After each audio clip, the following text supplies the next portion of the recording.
Salutations!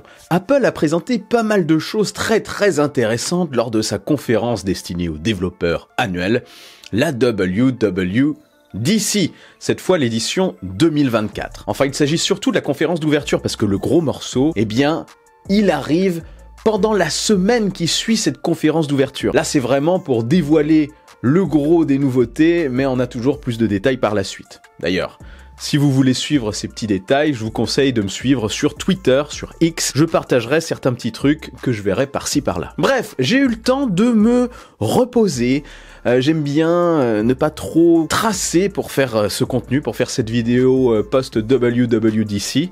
En général, une bonne nuit de sommeil, ça remet bien les idées en place. Et là, il y avait beaucoup de choses à se mettre sous la dent. Des choses très croustillantes. Alors, dans cette vidéo, je vais pas revenir sur l'intégralité de toutes les nouveautés d'iOS, de WatchOS, d'iPadOS, de macOS, Sequoia. Non, je vais vous dire ce que j'ai pensé principalement de ces nouveautés et surtout, je vais m'attarder sur le lourd, le gros, Apple Intelligence. Apple Intelligence, enfin, vous le prononcez comme vous voulez. Donc une chose est sûre, c'est que c'est allé très vite côté OS. Après une intro très intéressante, comme Apple sait très bien le faire, on a eu le droit aux présentations des différents OS, enfin des différents points importants de ces mises à jour d'OS, bien que pour la première, pour visionOS, je commence déjà à voir arriver beaucoup d'informations qui n'ont pas du tout été abordées pendant cette conférence d'ouverture. Donc ce qu'on peut retenir pour l'instant, c'est qu'il y a eu des petites corrections par-ci par-là pour visionOS. Il y a eu beaucoup d'ouverture côté développeur. C'est surtout de ce côté-là, en fait, qu'Apple a ciblé ces nouveautés.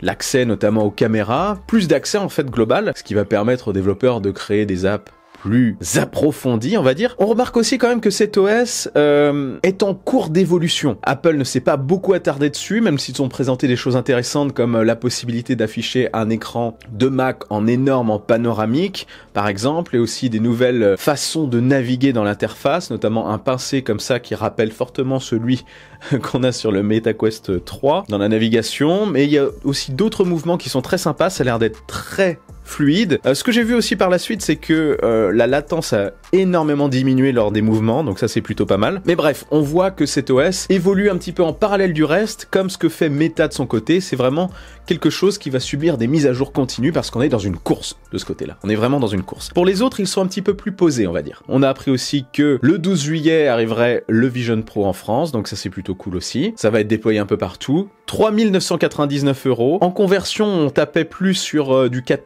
200 et quelques euros. Finalement, ils ont revu le prix à la baisse. Ils n'ont pas voulu que le premier prix dépasse les 4 000 €, j'ai l'impression. Donc ils ont rogné un peu sur leur marge par rapport au Mac. Je veux dire, si on compare les tarifications US et FR des Mac, et si on associe ça au Vision Pro, ça aurait dû être plus. Bref, mais ça reste quand même hyper cher. Ensuite, Apple est passé sur iOS, très rapidement aussi. Ils nous ont montré des nouvelles possibilités très intéressantes, je trouve, de personnalisation. On peut désormais placer les icônes où on veut. Le mode nuit a été beaucoup travaillé, et on peut personnaliser aussi la couleur globale de tous les icônes d'app. Voilà, plus de personnalisation, des nouveautés aussi du côté de certaines applications, comme Mail, etc.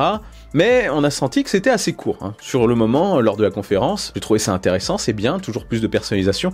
On se rapproche quand même fortement de plus en plus d'Android, et Android se rapproche de plus en plus d'iOS. On va finir sur un écosystème totalement, enfin, des concurrents quasiment unifiés, on va dire. Donc voilà, pour iOS, je vais pas refaire toute la conf encore une fois, mais une chose est sûre, comme je le disais, c'est aller très vite. On est très vite passé aux autres OS. iPadOS, qui reprend les fonctionnalités d'iOS. Il y a la calculatrice. Ça, c'était un événement marquant qui est arrivé. Tout le monde l'attendait, la calculatrice. Ça a fait un peu sourire quand ils l'ont annoncé, mais ils n'ont pas fait les choses à moitié, puisque la calculatrice arrive blindée d'IA. On a la possibilité d'avoir un tableau noir, d'utiliser le pencil pour faire des formules, des calculs, des schémas, etc. Enfin, les options sont incroyables, c'est vraiment bluffant, ça reprend notre écriture. D'ailleurs, dans l'application Note et dans les autres applications, enfin, dans Freeform, notre écriture est prise en compte aussi. On peut copier-coller du texte écrit, enfin taper, et le mettre sous une écriture qu'on a faite manuscrite, et ça reprendra notre écriture. Ça, c'est plutôt bluffant. Sachant aussi que quand on prendra des notes par écrit, là j'ai switché directement de la calculatrice à ça, mais il y a pas mal de trucs à dire dessus. Lorsqu'on passera directement en notes par écrit, enfin ils essaient de nous pousser à faire des notes par écrit, puisque si vous griffonnez un truc qui est un peu illisible, l'IA va permettre d'améliorer et de rendre beaucoup plus beau, en utilisant toujours votre manière d'écrire, ce texte. Donc ça va permettre de faire des trucs très sympathiques, avec la génération d'images concernant Apple Intelligence dont je parlerai tout à l'heure,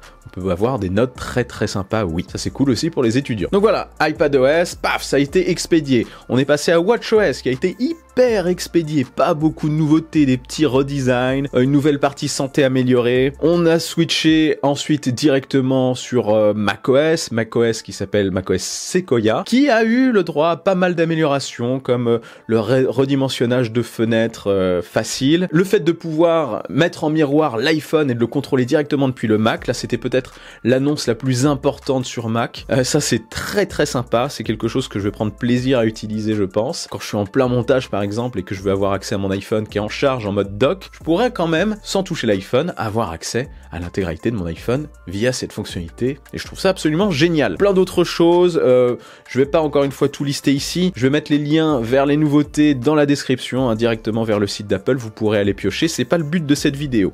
Non, le but de cette vidéo c'est de vous partager mon ressenti et surtout de vous parler de cette grosse nouveauté qui est Apple Intelligence. Oui, je saute totalement tvOS, les nouveautés côté AirPods, etc. Il n'y avait rien de bluffant, enfin, il y a des trucs intéressants, mais pas suffisamment pour que je développe plus là. On va passer au lourd. Donc Apple Intelligence, oui, c'est le nom de l'IA d'Apple, ce gros morceau. Déjà, le nom, il est bien trouvé. Apple Intelligence, ça fait AI. Ça fait les initiales de intelligence artificielle. Ça, c'est génial, hein. C'est un coup de marketing génial. D'ailleurs, on pensait que le casque s'appellerait Apple Reality par rapport à AR. Peut-être qu'ils se gardent ça pour les lunettes, mais bon, ça, c'est une petite parenthèse. Ce qui est intéressant, ce qui est très intéressant, c'est qu'ils n'ont pas vraiment parlé de l'IA pendant toute la conférence avant sur les OS. Ça a été vraiment présenté comme un produit distinct. Totalement distinct. Apple Intelligence, c'est un produit distinct qui, à mon avis, aura le droit à sa partie dédiée à chaque WWDC chaque année. Les animations autour de ça sont vraiment très cool, notamment dans iOS, je trouve. C'est hyper bien intégré. Depuis le début, on gère les IA de manière quand même assez basique, hein. Sur ChatGPT, c'est un chat, c'est très simple. Là, il y a la patte Apple. Il y a les petites animations, les petites bulles, les petits trucs fluides, la luminescence de Siri autour de l'écran, enfin vraiment de très bonnes idées, c'est très bien fini et ça va permettre, je pense, de démocratiser très facilement l'intelligence artificielle, surtout pour ceux qui ne comprennent pas ce que c'est et qui ne veulent pas spécialement s'en servir, enfin qui ne voient pas vraiment l'intérêt. Là, on va les accompagner chez Apple, c'est ça leur technique. Ils accompagnent. L'intégration est vraiment super propre, notamment dans iOS, comme je le disais. Ce qui m'a marqué, c'est que cette stratégie est vraiment pas bête. Apple, qui paraissait totalement en retard sur l'intelligence artificielle online, hein, l'IA générative, et c'est le cas, en fait, on remarque que c'est vraiment le cas, a trouvé une petite vrille très intelligente. Ils ont décidé de partir sur une IA hors ligne, une IA qui fonctionne sur leurs appareils, hein, qui utilise l'écosystème total, qui peut avoir accès aux différentes apps, interagir avec elles, avoir accès aux informations sur notre appareil, tout en gardant, très important, la patte d'Apple, une confidentialité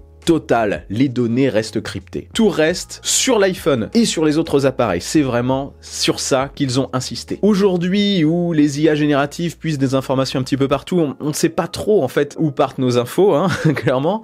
Là, Apple indique que Apple Intelligence mettra un point d'honneur à préserver la confidentialité et la sécurité des informations des gens. Et ça, c'est un coup de maître. Parce que, en plus de ça, ils ont montré que leur IA allait agir comme une sorte d'intermédiaire. C'est comme ça que je l'ai vu, en tout cas, une sorte d'intermédiaire de sécurité entre l'utilisateur et les IA externe, tout en ayant, attention, des fonctionnalités intelligentes et concrètes sur l'iPhone, notamment dans les retouches de photos, dans les mails, la génération de mails, etc. Ça, c'est Apple Intelligence. Il y a vraiment une séparation entre les deux. Mais comme je disais, elle utilisera aussi d'autres IA tierces. Voilà. Aujourd'hui, l'accord est avec ChatGPT, avec OpenAI. Il y aura un accès gratuit à terme avec ChatGPT 4o. Les abonnés payants de ChatGPT auront accès à leurs fonctionnalités payantes, c'est-à-dire la génération d'images, etc. Probablement sera par la suite, et ChatGPT 5 par la suite quand ça sera déployé, aussi directement grâce à cet intermédiaire Apple Intelligence. Donc ça c'est très cool. Et après vous pouvez être certain qu'il y aura plus d'IA, ils l'ont dit d'ailleurs, c'est un début. Ils sont malins parce que je pense qu'ils se positionnent, comme je l'ai dit, comme garant de notre sécurité, la sécurité de nos données. Donc ils se mettent un petit peu comme le barrage des fuites d'informations. D'ailleurs on a pu constater que lorsque Apple Intelligence fait appel à ChatGPT, il nous demande si on veut faire appel à ChatGPT. On a le choix de dire oui ou non, on n'est pas obligé. Et je pense qu'il prévoit aussi un truc. Il prévoit peut-être que plus tard, à la manière de ce qu'on a vu sur les moteurs de recherche, eh bien les fabricants de produits seront contraints de proposer des alternatives IA. Aujourd'hui, quand on démarre un iPhone ou un autre produit, on a le choix entre, côté moteur de recherche, Google, Bing, etc. Je pense qu'ils se disent ça, que ça sera le cas aussi pour les intelligences artificielles. Du coup, ils se sont directement positionnés de ce côté-là, en ouvrant ça, tout en contrôlant les choses grâce à leur solution personnelle, Apple Intelligence, qui permettra de contrôler tout l'iPhone en fait finalement, et tous les produits directement comme ça. Donc ils se positionnent déjà sur ce créneau et je trouve ça très malin. Ils veulent aussi reproduire la stratégie de l'App Store, je pense, c'est-à-dire permettre à des développeurs de créer des applications, c'est ce qu'ils ont fait, puis repérer certaines fonctionnalités et les intégrer directement dans iOS. Il est possible que cette stratégie leur permette de développer en parallèle leur Apple Intelligence, en piochant des choses chez les IA tierces pour les intégrer directement en hors ligne quand c'est possible, et ça ils peuvent le faire du coup tranquillement en proposant des alternatives. Parce que comme ils le disent, ce n'est que le début pour eux, c'est le début d'une nouvelle ère côté IA. Le problème par contre, c'est la compatibilité. Autant la compatibilité avec les iPads et les Macs, ça commence à partir des processeurs M1, donc il y a quand même déjà un gros parc de ce côté-là, de produits, autant côté iPhone, ça commence à partir du processeur A17 Pro qui n'est disponible aujourd'hui que sur les iPhone 15 Pro et 15 Pro Max. Ça sera certainement compatible, vous pouvez en être certain, ouais, avec les iPhone 16 classiques et les 16 Pro. Il y aura peut-être plus de choses sur les 16 Pro, mais en tout cas, ça limite un petit peu le parc. L'iPhone SE aussi 4 qui va arriver en 2025 sera certainement également compatible. En gros, il va quand même falloir attendre un bon moment, quand même quelques années, avant que tout le monde puisse vraiment profiter de ça. Et ça leur laisse le temps de développer le truc tranquillement aussi. Ça peut aussi pousser les utilisateurs à switcher un petit peu plus facilement, un petit peu plus rapidement. C'est peut-être aussi ça la strat. Gros manque par contre que je pourrais noter, c'est on n'a rien vu côté Apple Watch pour Apple Intelligence. J'aimerais bien que ça arrive dessus, ça serait quand même pas mal. Un assistant qu'on a toujours au niveau du poignet, franchement c'est top. Peut-être une surprise pour l'Apple Watch 10, ça pourrait être marquant, et du coup pour l'Apple Watch Ultra de 3e génération. En septembre, on va voir, j'en reparlerai sur la chaîne. Bref, je trouve qu'Apple a vraiment bien géré le coup. Dépassés à la base, ils se sont insérés à merveille dans le secteur, en faisant une leçon complète concernant la confidentialité, un sujet crucial pour les utilisateurs. Bien joué franchement.